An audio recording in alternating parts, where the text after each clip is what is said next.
Kayong mabigat ang pasan, ay kay Jesus maglapitan, upang kayo'y masiyahan.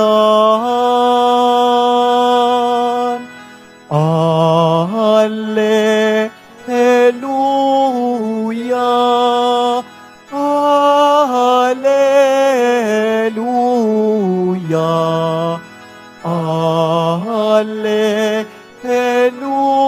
Alleluia, Alleluia. Sumainyo ang Panginoon. At sumaiyo rin. Ang pagpapahayag ng mabuting balita ng Panginoon ayon kay San Mateo. Papuri sa iyo, Panginoon. Noong panahong iyon, umalis si Jesus at sa kanyang paglakad, nakita niyang isang taong ang pangalay Mateo.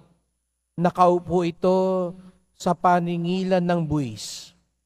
Sinabi ni Jesus sa kanya, "Sumunod ka sa akin." Tumindig si Mateo at sumunod sa kanya. Nang si Jesus at ang kanyang mga alagad ay nasa bahay ni Mateo, dumating ang maraming publikano at mga makasalanan, at sila'y magkakasalong kumain. Nang makita ito ng mga Pariseo, tinanong nila ang kanyang mga alagad, "Bakit sumasalo sa mga publikano at sa mga makasalanan ng inyong guro?" Narinig ito ni Jesus at siya ang sumagot, "Ang mga may sakit ang nangangailangan ng manggagamot, hindi ang mga walang sakit. Humayo kayo at unawain ninyo ang kahulugan nito. Habag ang ibig ko at hindi hain. Sapagkat naparito ako upang tawagin ang mga makasalanan, hindi ang mga banal."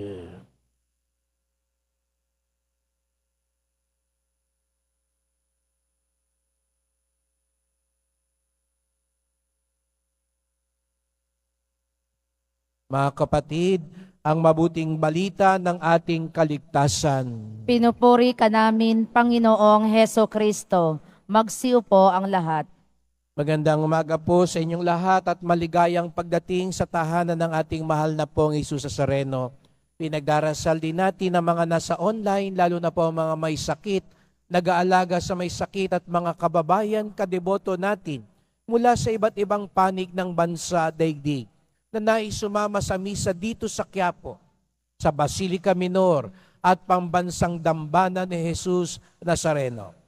Unang Biyernes ng buwan, araw ng debosyon, araw ng mga deboto, at higit sa lahat, araw ng ating pinakamamahal.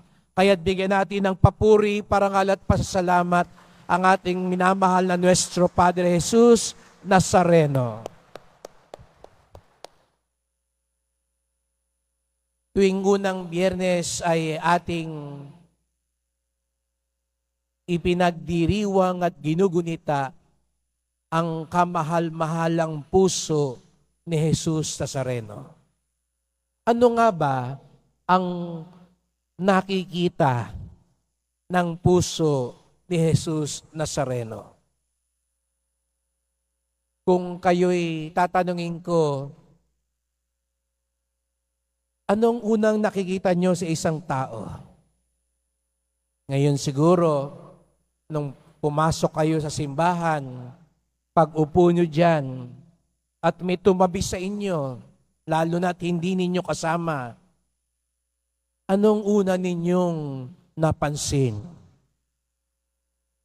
Tingnan nyo nga yung kasama nyo, katabi nyo ngayon. No? Kung sabihin nyo sa kanya ngayon, "Good morning." At sabihin mo sa kabila, "Pagpalaing ka sana ng Diyos." O ngayon at least nakita niyong maigi yung katabi ninyo para pag may nawala sa inyo mamaya, tanungin kayo ng pulis, "Ano itsura nung katabi mo?" At least madidescribe mo kung ano itsura niya. Kasi minsan, isang oras kayong magkatabi, hindi mo man lang siya tinitignan o pinapansin. Kaya pag tinanong, ano itsura nung katabi mo? Hindi ko nga alam eh. Kasi minsan hindi tayo namamansin. O dili kaya naman kapag namansin ka naman, ano kaya nga? Gaya ng sabi ko, ano yung agad-agad nakikita natin? Siguro kung mahilig ka sa alahas, ang una mong napansin sa katabi mo, yung kanyang alahas. O kung wala siyang alahas. Kung ikaw naman ay mahilig sa mga magagarang kasuotan, may tatak, may pangalan, yun agad ang napansin mo. Sabi mo, oy, itong katabi ko, no? May tatak yung suot niya. Nako, big time siguro ito. No? Ano yung agad nating napapansin? Sa unang pagbasa, narinig natin si Propeta Amos na itong mga nakalipas na araw ay lagi niyang pinapaalalahanan ang mga tao sa Israel. Sa totoo lang, hindi siya talaga propeta. Siya ay isang pastol at tagapangalaga ng mga puno. Ngunit tinawag siya ng Diyos para paalalahanan ng mga taga-Israel. Si Propeta Amos po ay napakatapang na propeta sapagkat wala siyang kagatol-gatol na ipinapamuka sa mga tao ang kanilang kamalian. Dasal kayo ng dasal sa templo. Pagdating nyo naman sa palengke, iniiba nyo ang mga timbangan. Nandadaya kayo. Alay kayo ng alay sa Diyos. Pero pag uwi nyo sa tahanan, inaapi ninyo yung mga kasambahay ninyo. Papuri kayo ng papuri sa Diyos. Hindi kayo nagbabayad ng utang ninyo. Malaki ang patubo ninyo. Ipinamumukha ni Amos ang kabalintunaan sa mga tao. Kaya nga't para bagang sinasabi niya, hindi yan madadaan sa pahabaan ng dasal. Hindi yan madadaan sa paramihan ng alay. Madadaan yan kung tunay tayong magiging matuwid sa Diyos. At si Amos ang isang propeta na hindi lang niya napapansin ang personal na kasalanan ng tao, maging ang kawalan ng katarungan sa lipunan. Kaya nga't galit na galit siya sa mga umaapi, sa mga mahihirap. Ang nagiging dahilan ng panaghoy ng mga maliliit dahil hindi sila nakararanas ng katarungan. Mga nangungurakot, mga nangaabuso ng kapangyarihan, mga walang pakiramdam at nagiging manhid sa kahirapan ng kanilang kapwa. Kaya nga mga kapatid, ito yung una nating ipagdasal. Opo, naririto tayong lahat, mga deboto ng Pong Jesus Nazareno. Narito tayo, lalo na unang Biyernes ng buwan. Ngunit ating ipagdasal na hindi katulad ng mga tao nung panahon ni Propeta Amos, hindi manatili lamang sa bibig ang ating papuri. Hindi manatili lamang dito sa loob ng simbahan ang ating paniniwala, kung hindi ang ating buhay ang tunay na magpatotoo sa ating pananalig sa Poong Jesus Nazareno. Kaya nga't kahit si Jesus Nazareno sa Ebanghelyo ngayon, anong sinabi niya sa mga tao? Habag ang ibig ko, hindi hain. habag ang ibig ko, hindi hain. Mamaya, kung sakaling lalapit kayo sa Nazareno o lalapit kayo doon sa krusipiho, isipin ninyo, nagsasalita si Jesus sa Nazareno, habag ang ibig ko, hindi hain. Hindi lang yung inaalay mo, hindi lang yung dinadasal mo, kung hindi, may habag ba sa puso mo? At ano ba yung habag sa puso natin? Yan ay nagsisimula sa habag ng Diyos. Kaya nga, siguro nga ho, aminin natin, bawat isa sa atin, makasalanan tayo. May pagkukulang tayo. May pagmamalabis tayo. At ngayon, ito ang ating ikumpisal. Ito ang ating ihingi ng kapatawaran. Sapagkat kung meron pong mabuting balita, hindi tinitignan ng Diyos gaano katindi ang kasalanan mo. Siguro nga napapayuko tayo. Oo nga, ang tindi ng kasalanan ko, ang dami ko ng siniraan, ang dami kong pagsisinungaling, ang dami ko ng pagmamalabis, ang dami kong kabalintunaan, kabaligtaran sa buhay. Iba yung asal ko kapag nasa simbahan ako, kaysa nasa bahay ako o nasa gawaan ako. Iba yung salita ko kapag kaharap ko ang Nazareno at kaharap ko ang ibang tao. Pero ito ang mabuting balita, mga kapatid. Hindi tinitignan ng Diyos kung gaano katindi ang ating kasalanan, kung hindi kung gaano katindi ang ating pagsisisi at paghangad sa pagbabagong buhay. Yun ang hinahanap ng Diyos sa atin. Siguro nga, hindi natin maipagmamalaki dahil marami tayong kapintasan. Pero, mas tinitignan ng Diyos. Sabi ko kanina, kayo, ano ang mas tinitignan ninyo sa tao?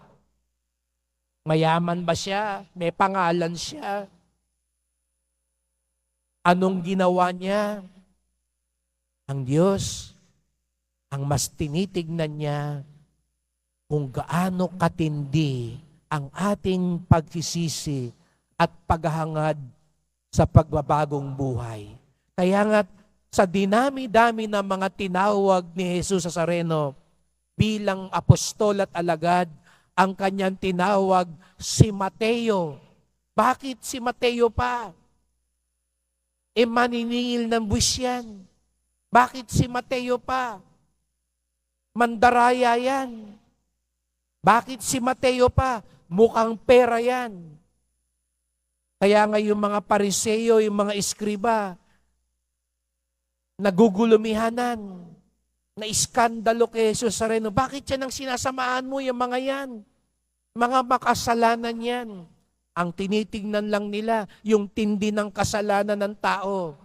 Ang tinitignan ni Jesus Nazareno, ang tindi ng pagsisisi at paghahangad na magbago ng isang tao. Kaya nga nung sinabi niya kay Mateo, sumunod ka sa akin. Anong ganawa ni Mateo? Tumindig, iniwan ng lahat. Naghahanap lang siya ng pagkakataong may magtiwala pa sa kanya. Naghahanap lang siya ng isa pang pagkakataon. Mga kapatid, kaya tayo narito ngayon. Gustong sabihin sa atin ng mahal na pong Jesus Nazareno, oo, nagkamali ka. Oo, minsan pakitang tao ka lang. Oo, minsan iba ang ginagawa mo dyan sa labas. Pero kaya ka narito ngayon, naniniwala si Jesus Nazareno, may pag-asa ka pa. May pag-asa ka pang magbago. May pag-asa ka pang maging matuwid. Siguro nga marami kang kamalian noong nakaraan, pero pwede mo pang iwan yan. Pwede ka pang magkaroon ng bagong simula. Siguro nga maraming dagok sa buhay mo ngayon. Pero kung maihahain natin sa Kanya at madudulog natin ang kanyang habag, doon natin tunay na matatagpuan ang kanyang himala, pagpapala at biyaya.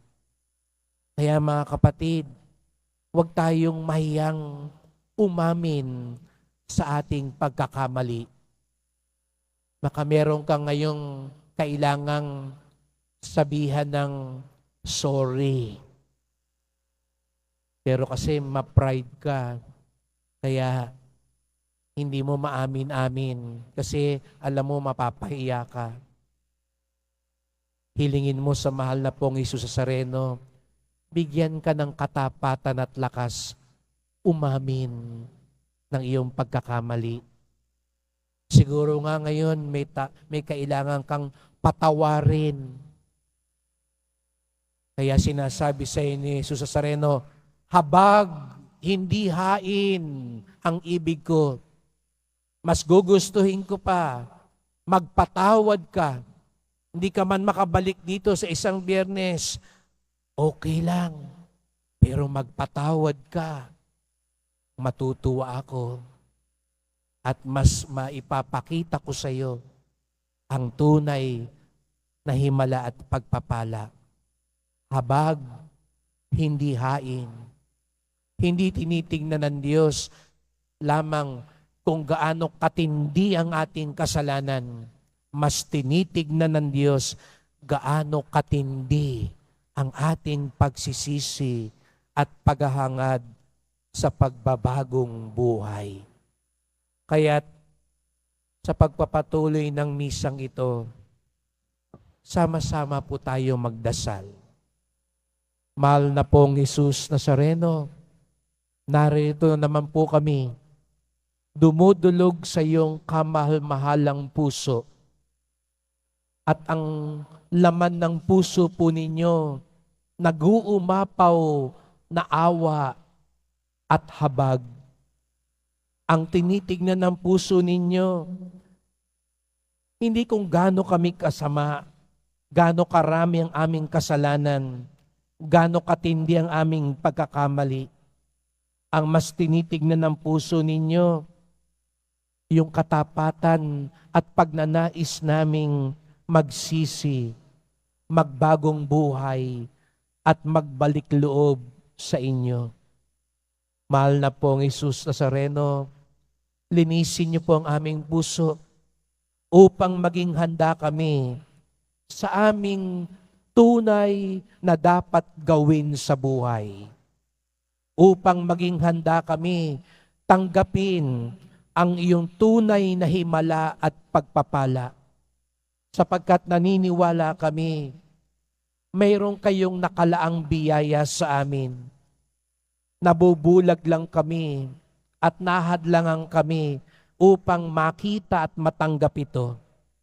Sapagkat ang kailangan sa aming puso, gaya ng sabi mo, habag, hindi hain. Mahal na pong Hesus Nazareno, kawaan niyo po kami, basbasan niyo po kami. Amen. Amen.